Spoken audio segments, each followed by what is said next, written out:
하나님 말씀은 고린도전서 15장 42절부터 49절까지입니다.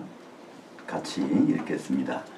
죽은 자들의 부활도 그와 같으니 썩을 것으로 심고 썩지 아니할 것으로 다시 살아나며 욕된 것으로 심고 영광스러운 것으로 다시 살아나며 약한 것으로 심고 강한 것으로 다시 살아나며 혼의 몸으로 심고 영의 몸으로 다시 살아나느니 혼의 몸이 있은즉 또한 영의 몸도 있느니라.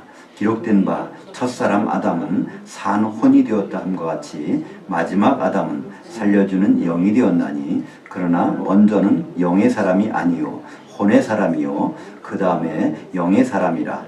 첫사람은 땅에서 났으니 흙에 속한 자이거니와 둘째 사람은 하늘에서 나셨느니라. 무릇 흙에 속한 자들은 저 흙에 속한 자와 같고 무릇 하늘에 속한 자들은 저 하늘에 속한 이와 같으니 우리가 흙에 속한 자의 형상을 입은 것 같이 또한 하늘에 속한 이의 형상을 입으리로다. 아멘. 오늘 말씀을 가지고 혼의 몸이 있은즉 영의 몸이 있느니라.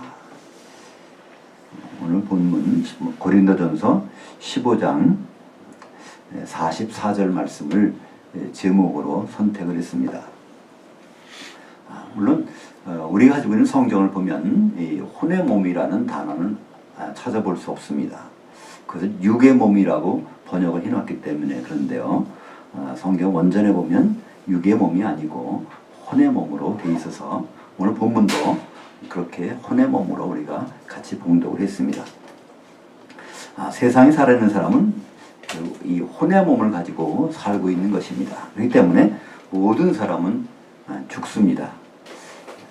다른 동물들도 마찬가지죠. 그들은 혼이 있는데 그들은 죽게 되어 있습니다. 하지만 사람은 반드시 부활합니다. 왜냐하면 다른 피조물들은 혼을 가진 몸이었지만 우리 인간에게는 그 혼수에다가 아담을 통해서 영을 집어넣어 주셨고 그 영이 있는 순간에는 동안에는 영원히 존재하기 때문에 그러므로 우리는 모든 사람은 부활합니다.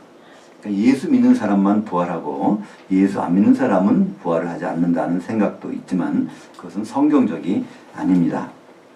그러니까 모든 사람을 부활하기 때문에 다만 어디서 부활해서 어떤 모습으로 살 것인가 이것이 사실 우리 인생의 관건입니다. 우리 인생은 70년, 80년, 요즘은 100세 시대라고 하는데요. 이 7, 80년 내지 100세 시대 동안에 가장 중요한 일은 무엇일까요? 그것은 바로 우리가 부활했을 때 어떤 몸으로 어디에서 살 것인가를 지금 결정되기 때문에 우리 인생에서 그것이 결정된다는 사실입니다. 그래서 사람들은 죽으면 어떻게 될까 굉장히 궁금해합니다. 특별히 몸이 어떻게 될까. 그래서 심지어는 예수 믿는 사람들조차도요 납볼 당일을 정하거나 또 뭐 특별한 장소를 정해서 그 죽은 몸을 잘 보관해 둡니다. 그래서 다시 그 몸이 부활할 줄로 생각을 하기 때문이죠. 그러나 우리가 죽으면 어떻게 될까? 그것은 의외로 간단합니다. 우리 먼저 샘플이 있기 때문에 그렇습니다. 그렇죠? 어느 화장품 가게에 가보면요 새로운 신상품들이 나오는데 거기 보면 이제 샘플들이 있습니다. 그걸 가지고 보면 진짜 이제 모든 물건들은 상품들은 그와 똑같다는 것을 알기 때문에 마찬가지로 우리의 죽은 다음에 또 부활할 때 어떤 몸이 될까? 우리는 예수 그리스도께서 그 샘플로 우리에게 보여주셨습니다. 우리 조상 아담의 실제이신 예수님 그분이 걸어온 길을 보면 우리가 어떻게 될 것인가를 알 수 있죠. 우리는 보통 예수님 오셨을 때 하나님의 영의 몸으로 입으셔서 많은 능력을 행했다고 생각할 수 있는데요. 그렇지 않습니다. 예수님은요 똑같은 사람의 몸을 입고 오셨습니다. 그분은 찔리면 아프고요. 그죠? 먹지 않으면 배고프고요. 우리와 똑같은 몸을 가지고 오셨죠. 그래서 그걸 혼의 몸이라고 하죠. 근데 그분이 죽으시고 부활할 때는 그런 몸이 아닙니다. 완전히 영의 몸으로 부활하신 것을 알 수 있죠.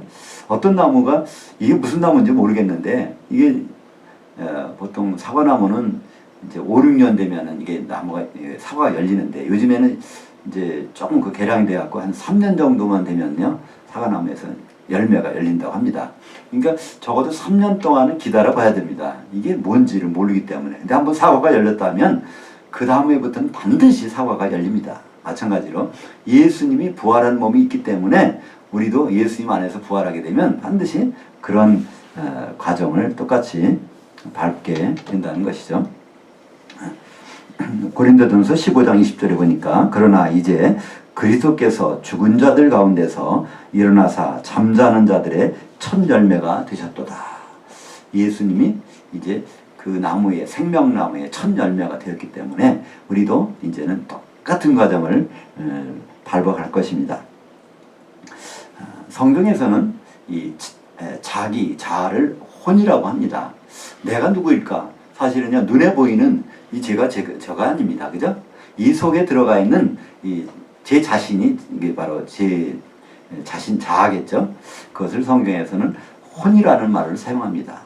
우리가 보통 사용하는 영혼, 이것을 구분하지 못하는데 성경에서는 반드시 영과 혼을 구분하고요. 우리는 내가 영이 아니라 나는 혼이라고 성경은 말씀하고 있죠.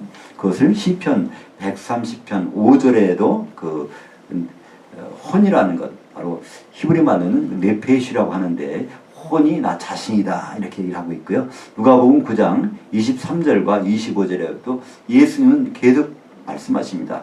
혼에는 피가 있고 혼이 자기다. 그러니까 혼을 잃어버리면 자아를 잃어버리는 것이다. 그래서 혼과 자아를 똑같이 말씀하고 있습니다. 그래서 사람은 바로 이 혼의 몸이라고 하는데, 혼이라는 단어가 신약 성경에 와서는 헬라 말은 푸시케라고 합니다.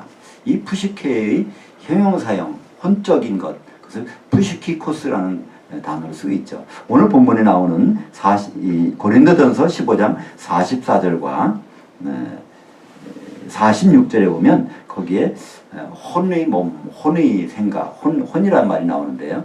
이것이 우리말 성경을 보면 육의라고 번역돼서 우리가 굉장히 혼돈을 가져옵니다. 이것은 육이 아니라 혼이라는 단어고요. 혼에 속한 몸, 혼이 들어가 있는 몸, 그런 것을 우리에게 말씀해주고 있습니다. 예수님은 그렇기 때문에 세상에 오실 때 영의 몸으로 오신 적이 없습니다. 원래는 그분은 하나님은 영이시기 때문에 영이지만 하나님의 모든 본성과 모든 권능을 하늘에다가 유보하시고, 빌립보서 2장 6절부터 8절 있는 것처럼 사람의 몸으로 오셨다. 그렇기 때문에 바로 예수님은 우리와 똑같은 몸을 가지고, 우리가 똑같은 몸이란 뭘까요? 피가 있다는 겁니다. 그죠? 그런 몸으로 오셨고, 본래 하나님이시지만 피 흘려 죽으시기 위해서 사람의 몸으로 오셨습니다. 성경에 하면 혼에는 피가 있다고 합니다. 보통 혼이 너무나 막연한 생각인데요. 혼이라는 건 내 자아고, 또 내가 느끼고, 또 여러 가지 의지가 있고 생각하는 모든 것들이 혼적인 거지만, 이 혼을 다른 말로 하면 피가 있다고 합니다. 사실 생각해 보세요. 사람이나 짐승은 마찬가지입니다. 짐승에서 피가 굳어버리면요, 그 생각도 아무것도 못합니다. 사람도 마찬가지입니다. 그죠? 그래서 보통 우리가 피가 폐혈증이다, 피가 굳어지는 게 나타나면 몸에 이상이 옵니다. 그래서 피가 안 움직이면요, 그건 생각할 수도 없어요. 느낄 수도 없고 감각도 없고 나중에 시체가 되는 것이죠. 그래서 창세기 9장에 보면 이 혼이라는 것은 피가 있을 때 혼이 작용한다는 것을 말씀하고 있습니다. 창세기 9장 4절부터 5절까지, 물론 우리말 번역은 조금 제대로 정확하게 안 돼 있지만 원문에 충실하게 번역된 것을 같이 한번 읽어보겠습니다. 창세기 9장 4절부터 5절까지. 그러나 고기를 그 혼되는 빛에 먹지 말 것이니라. 내가 반드시 너희의 피 곧 너희의 혼의 피를 찾으리니, 짐승이면 그 짐승의 손에서, 사람이면 형제인 사람의 손에서 그의 혼을 찾으리라. 그래서 혼은 곧 피다. 피가 있으면 혼이 살아있는 것이고, 피가 움직이지 않으면 혼은 거기서 죽은 것이다. 이렇게 말씀하고 있습니다. 여기서 벌써 예수님이 오셔서 사람의 형제를 구원하실 것을 복음이 선포되고 있는 것입니다. 그죠? 짐승 같은 사람은요, 짐승을 통해서 구원받으려고 하겠지만, 사람이라면요, 사람은 형제인 그 사람이 와서 그 피를 흘려줘야 된다는 거예요. 그것도 그 손에서 십자가에 손에 못 박히지 않습니까? 그것을 창세기 9장 우리가 읽은 4절부터 5절까지 보면 예수님 십자가에서 못 박히신 그것까지 구체적으로 말씀하고 있다는 것을 볼 수 있죠.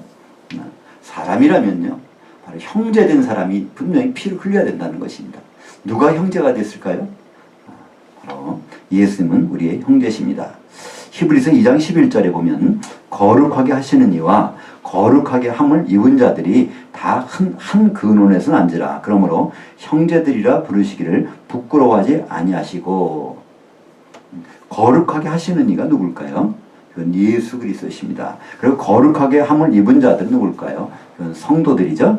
다 한 근원에서 났다는 것입니다. 부모가 같다는 거예요. 그죠? 바로 예수님이 맏아들이 되시고 우리는 다 거기에 속한 형제들이라는 것을 말씀하고 있습니다. 그래서 예수님은 형제인 사람으로서 바로 우리를 위해서 피를 흘려주셨습니다. 창세기 9장 5절에 있는 것처럼 사람이라면, 사람이 죄를 범하면 그러면 형제인 사람이 와서 그 피를 흘려주시면 된다. 이것이 예수님을 통해서 이루어진 것을 볼 수 있습니다. 이와 같이 혼의 몸으로 오신 예수님, 사람과 똑같이 오신 예수님, 결국 30년 동안 사셨던 예수님, 그분은 이제 성령 임하시자 많은 일을 행하시고 복음을 선포하시고 이제 죽으셨습니다. 죽으신 다음에 영의 몸으로 부활을 하셨습니다. 오늘 본문 중에 고린도전서 15장 47절에 보면 첫사람은 땅에서 났으니 흙에 속한 자이거니와 둘째 사람은 하늘에서 나셨느니라. 이 하늘에서 나셨다는 것은요, 부활을 통해서 하늘에서 나셨다는 말입니다. 그러니까 이 혼의 몸으로 오실 때는요, 하늘에서 나신 것이 아니라 그냥 사람 몸에서 나셨습니다. 그죠? 근데 죽으셨다가 부활할 때는 하늘에서 나셨어요. 그래서 시편 2편 7절에 오늘 내가 너를 낳았도다. 예수님이 부활 그 순간을 바로 시편 2편 7절에서는 그것을 말씀하고 있고요. 그것이 부활 때의 하나님의 말씀이라는 것은 사도행전 13장 33절과 34절에 나와 있습니다.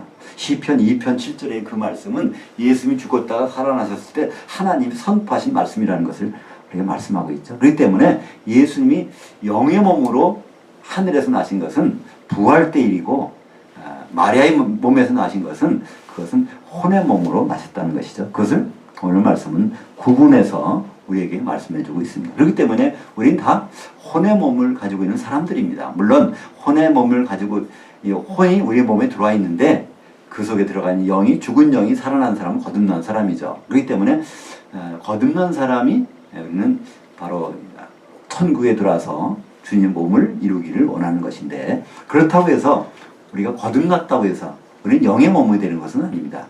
언제까지 기다려야 됩니다. 그때는 언제일까요? 예수님이 오실 때, 그때 우리는 영의 몸으로 다 변화될 것입니다. 왜냐하면 예수님도 부활을 통해서 첫 열매가 되셨거든요. 그죠? 그래도 우리도 부활을 통해서 똑같은 열매가 되기 때문에 그때까지는 우리는 혼의 몸으로 사는 것이죠.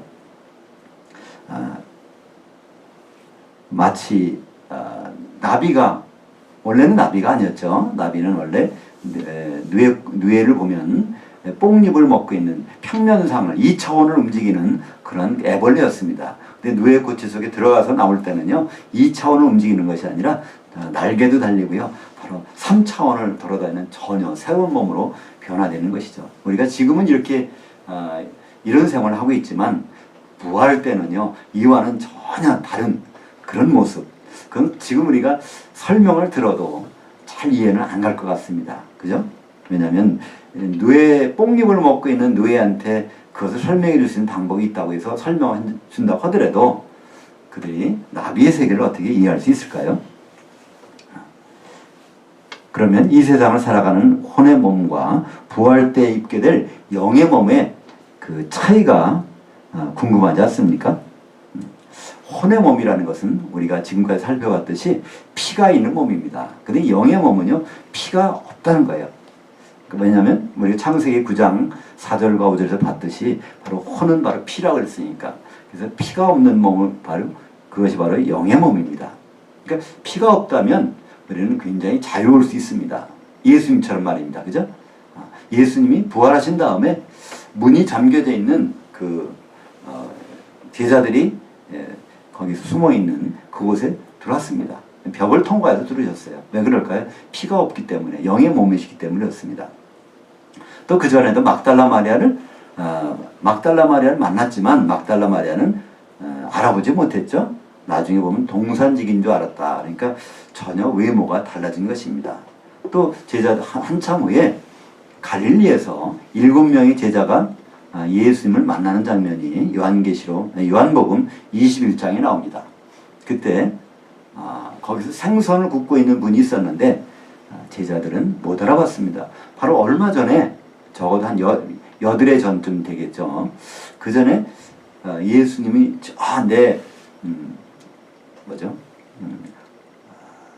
허리에 창자국, 손에 못자국 올리고 보고 날 보라. 그래서 확실히 그분이라는 걸 알려줬는데도 불구하고 지금 전혀 몰라본다는 것은요. 그것은 그분이 또 변했다는 것입니다. 그러니까 영의 몸은요.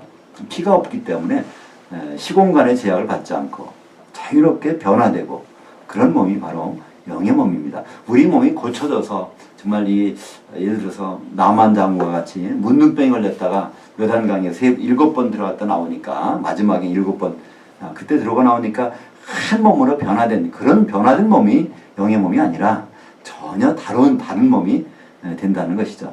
그것은 바로 예수님이 어떤 몸이 되셨을까, 또 어떤 몸으로 오실까, 그리고 어떻게 활동하실까를 보면 우리는 영의 몸에 대한 확실한 생각을 가질 수 있습니다. 구체적인 예로요. 요한계시록을 보면요. 요한계시록에서는 예수님이 천사가 예수님 모습으로 계속 나타납니다. 근데 한 번도 알아보는 적이 없어요. 사도 요한이 그것을 보면서 예수님인 걸 보면서 인자 같으시니라고 인자 예수님이라고 하지 않고요. 인자 같으시니 일찍 죽임을 당한 어린 양 같으시니 또 다른 천사, 힘센 천사 계속 그렇게만 말합니다. 왜 그럴까요? 예수님 모습이 계속 변하는 겁니다. 이렇게 저렇게. 그렇다면 우리도 죽었다가 부활했을 때 우리도 그렇게 변하는 겁니다. 우리는 생각해요. 이 세상 예수 믿고 잘 살고 건강하게 아주 편안하게 살았으면 좋겠다. 근데 성경에서는 오히려 그렇게 예수를 잘 믿은 사람이 편안하게 살았을까요? 사도들은 대부분 다 순교당했고요. 많은 사람들이 아주 고통 중에 죽어갔습니다. 그죠?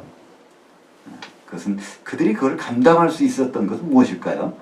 바로 영의 몸이 세 개가 있다는 걸 확실히 알았기 때문에 혼의 몸의 그 모든 환경을 오히려 감사함으로 통과했다는 것을 우리는 알 수 있죠.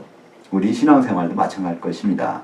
우리가 죽은 다음에 벌어질 일들에서 막연하다면요. 여기서 모든 승부를 보려고 그래요. 그죠? 우리는 그래서 사소한 것에 목숨을 겁니다. 왜 그럴까요? 우리가 영의 몸에 대한 것이 지식이 없기 때문에 영의 몸에 대한 소망이 전혀 없기 때문에 이 혼의 몸에 있을 때 모두 끝까지 이뤄보자 이렇게 생각을 한다는 것입니다. 그러나 성경은 오늘 그렇게 말하지 않습니다. 혼의 몸이 있은즉 영의 몸도 반드시 있다는 것입니다. 예수님이 혼의 몸으로 가셔서 2000년 전에 약 33년 동안 사셨는데 그 다음에 영의 몸으로 바뀐 것 같이 우리도 이제는 얼마 살지 모르지만 반드시 영의 몸으로 바뀌는 것입니다.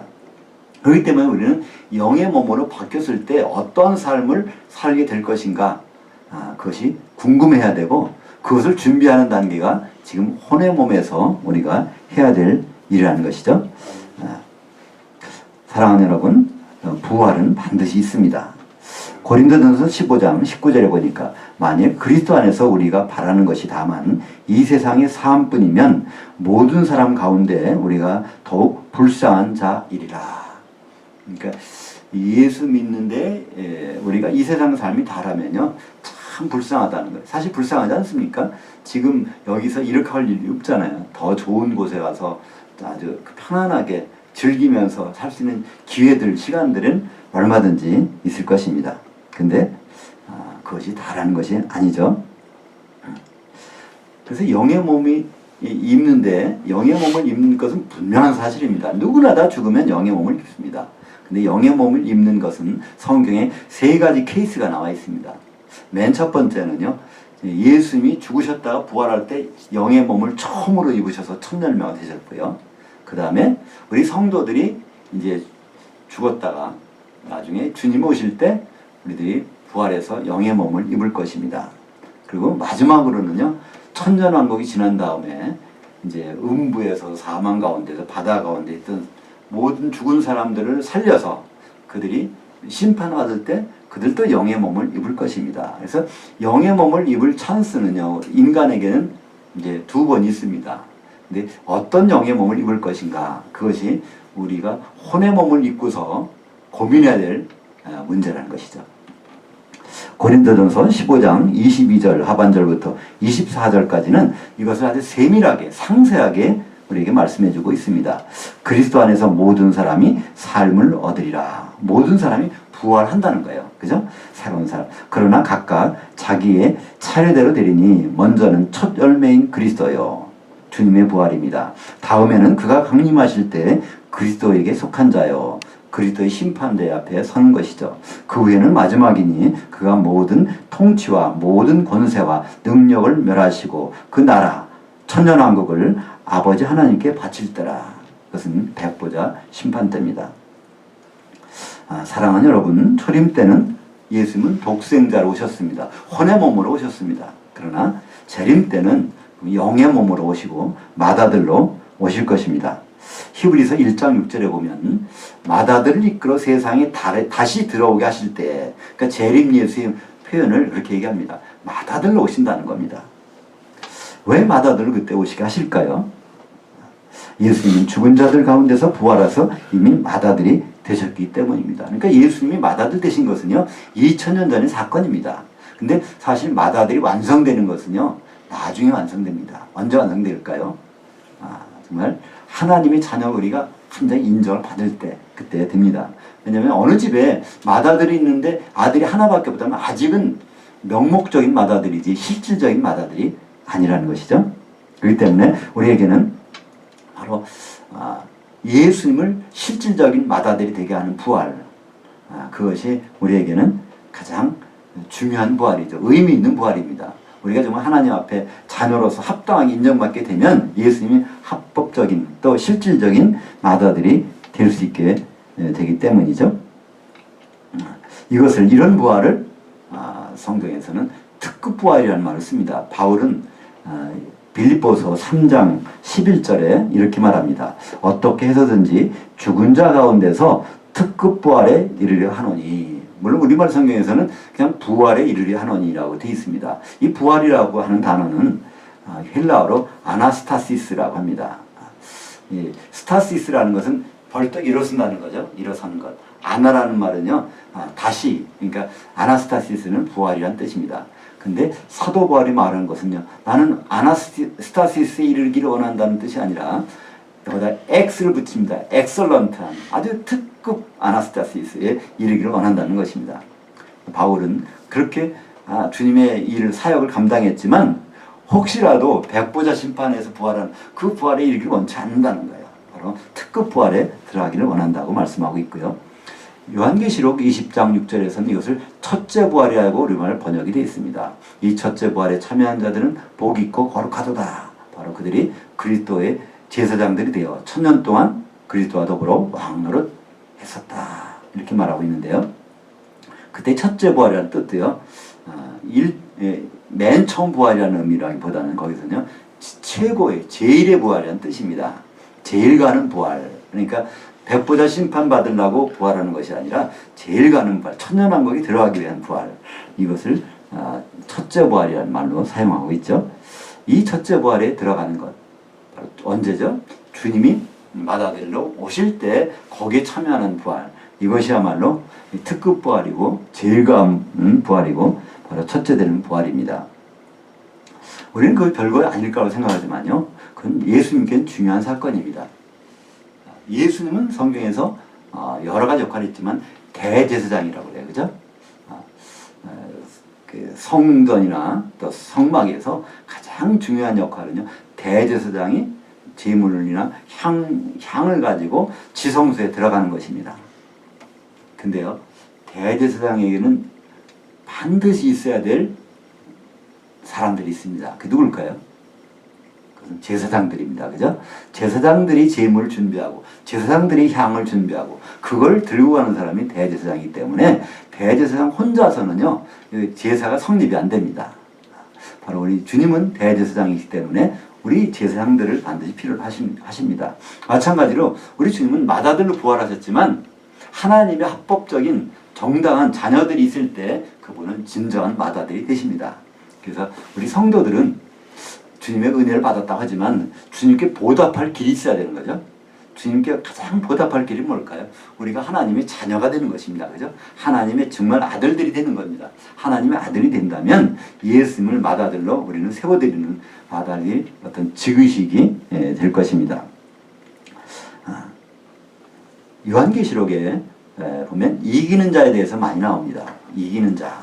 성경에는 이기는 자가 9번 나오는데요. 요한계시록에 8번 나옵니다. 그래서 각 교회에 대해서 말씀하실 때마다 이기는 자 말씀하시고요. 마지막에 21장 10절에 가면, 7절에 가면 거기서 이기는 자는 하나님의 아들로 인정을 해주시겠다는 것입니다. 이기는 자. 그럼 과연 무엇을 이기는 자라고 성경은 말씀하고 있을까요? 요한일서 4장 9절에 보면 하나님의 그 아들을 믿고 있는 자, 아들의 이름을 믿는 자, 그것이 바로 이기는 자라고 말씀하고 있죠. 아들이 어떻게 되셨다고요? 독생자에서 맏아들 됐다는 그것을 믿음을 끝까지 유지하고 현재 분사 진행형입니다. 마지막까지 그걸 유지하고 있는 자. 그러니까 바로 독생자에서 맏아들 되는 것을 유지하고 있다면 내가 하나님의 아들이 돼야지. 그런 생각이 당연하지 않겠습니까? 그것을 로마서 8장 29절은 다른 말로 우리에게 표현해주고 있습니다. 하나님이 미리 아신 자들을 바로 우리를 이미 하나님의 성도들로 그리스도 안에서 우리를 택하셨다는 것이죠.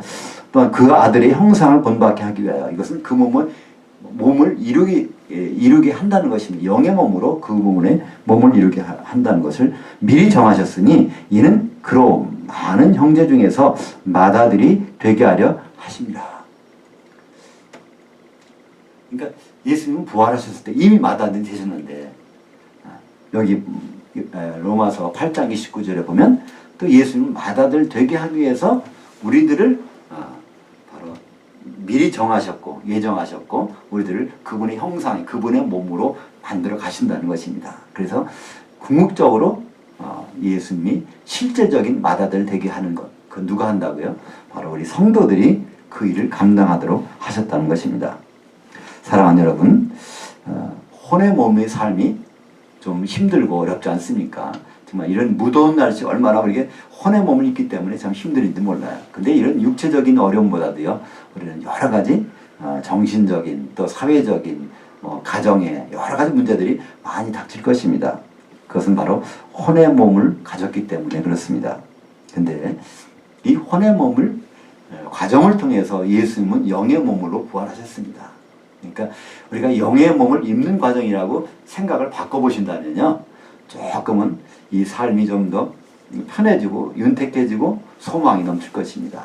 그러니까 뽕잎을 먹고 있는 그 애벌레가 이거 좀 피곤하게 또 이 뽕잎을 먹고 있는데 이 뽕잎이 여기서는 다 말라 비틀어져 가지고 다른 나무로 옮겨서 또 먹어야 되는데 어디가 뽕나무가 있을까? 이거 근심 걱정하고 이런 삶을 살아야 되나?